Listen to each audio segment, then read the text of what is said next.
Kosa kahit di na tayo magkasama, tambayan natin dati ay giba-giba na. Alam ko na.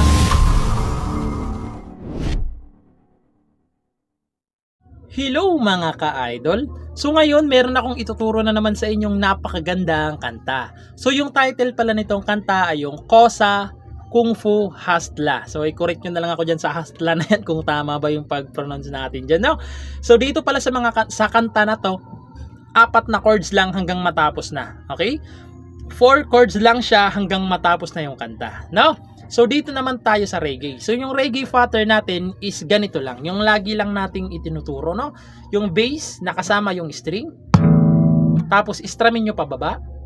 Tapos tap sa string. Tapos istram ulit pababa. Okay? Kada chords, 2 beses nyong gagawin yan. Kasi 4 na piraso lang naman yung chords natin. No? So, 2 beses. So, ganito naman siya. No? Sasampulan ko para mas maintindihan nyo. So, ganito siya. Kada chords. Isa pa. Tsaka na kayo lilipat. Okay? So, ganun siya. So, ngayon, proceed na tayo dito sa kanyang whole chords. So, yung whole chords niya rito mga ka-idol is E.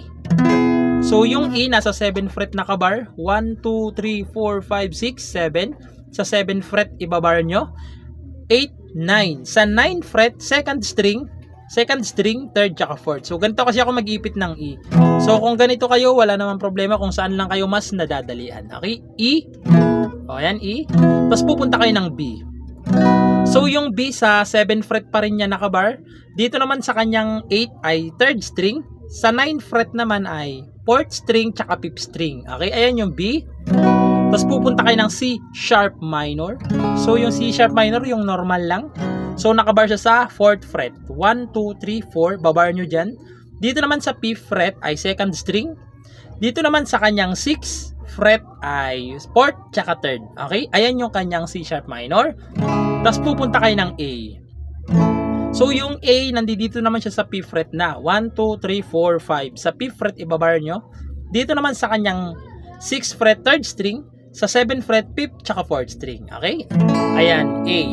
So, 4 lang naman yan. Ulitin ko yung chords para mas maintindihan nyo. So, yung chords, E, B, C sharp minor, tapos A.